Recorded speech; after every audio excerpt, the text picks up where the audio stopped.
तो दोस्तों John Wick वापस आ चुका है और जितनी खुशी मुझे ये कहने में हो रही है मैं जानता हूँ कि उतनी ही खुशी तुम्हें बैलेरिना के ट्रेलर में जॉन विक का कैमियो देखते हुई होगी। तो आज की इस वीडियो में हम करने वाले हैं review from the world of John Wick Ballerina के ट्रेलर का। तो बिना थोड़ा भी टाइम वेस्ट करते हुए चलिए शुरू करते हैं। तो अगर इस ट्रेलर पे बात शुरू करनी हो तो मैं सबसे पहला पॉइंट सामने रखूंगा इस मूवी का एक्शन, जो कि आपको फील करा देता है कि आप पहुंच रहे हो फिर से उसी जॉन विक के वर्ल्ड में जो कि हमने जॉन विक की मूवीज में देखा था। और इस मूवी का ट्रेलर देखते मैं ये कह सकता हूँ कि ये मूवी एक्शन के मामले में तो बिल्कुल पीछे नहीं हटने वाली। तो अगर आगे बढ़े इस मूवी की स्टोरी की तरफ, तो जैसा कि हमें इस ट्रेलर से पता चल रहा है तो जो इस मूवी की मेन कैरेक्टर है रूनी, उसके पापा को किसी ने मार दिया। तो रूनी इस मूवी में फाइटिंग सीखने के बाद ले भी अपने पापा की मौत का बदला। तो देखा जाए तो इस मूवी की स्टोरी क्लासिक रिवेंज स्टोरी ही है, बस जॉन विक की स्टोरी में कुत्ता मरता है और बैलेरिना की स्टोरी में पापा।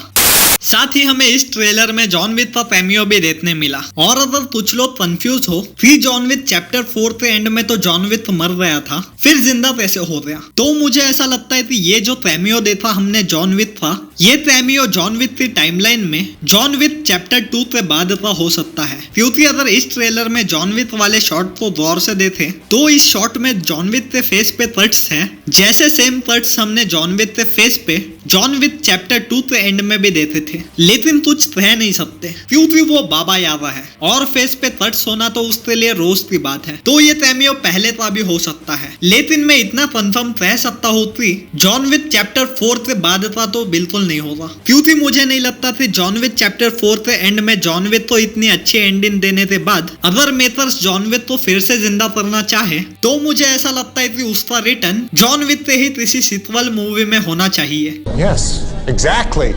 तो इसी के साथ हमें इस ट्रेलर में कॉन्टिनेंटल होटल से भी शॉट्स देखने मिले जहां जॉन विक हमेशा रुकता था। तो नेक्स्ट अगर इस ट्रेलर से हम कुछ मेमोरेबल शॉट्स की बात करें तो ट्रेलर में एक शॉट है जहां रूनी का कैरेक्टर फाइट करते हुए एक बंदे से मुंह में ग्रेनेड डालते दरवाजे से ब्लॉक कर देती है, जो कि मुझे कहना पड़ेगा कि देखने में बहुत कूल था। और अगर फिर से एक बार इस ट्रेलर के एक्शन पे नजर डाले, क्योंकि इस मूवी की सबसे बड़ी यूएसपी तो इसका एक्शन ही है, तो इस मूवी का एक्शन देखने में बिल्कुल रॉ फील होता है और एक्शन तो डायरेक्ट भी जॉन विक स्टाइल में ही किया गया है। तो ये एक्शन देखने में भी उतना ही मजा आएगा। लेकिन अगर बात करें एक चीज की जो कि इस मूवी के अगेंस्ट काम कर सकती है तो वो है हाई एक्सपेक्टेशंस, बिकॉज ये मूवी पार्ट है उस वर्ल्ड का जिसने हमें दी है आज के टाइम की कुछ बेस्ट एक्शन मूवीज। तो जाहिर सी बात है कि इस मूवी से भी फैंस को एक्सपेक्टेशंस है ही। लेकिन सो फार अगर इस मूवी के ट्रेलर से अंदाजा लगाया जाए तो मुझे ऐसा लगता है कि इस मूवी में एना दे आर्मास को कास्ट करने का डिसीजन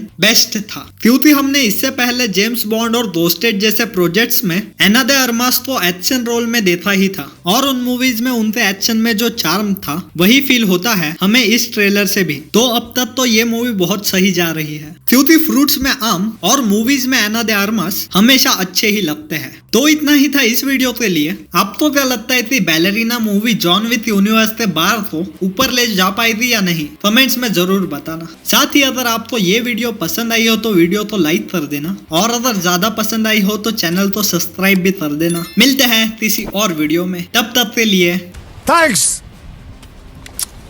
Love you.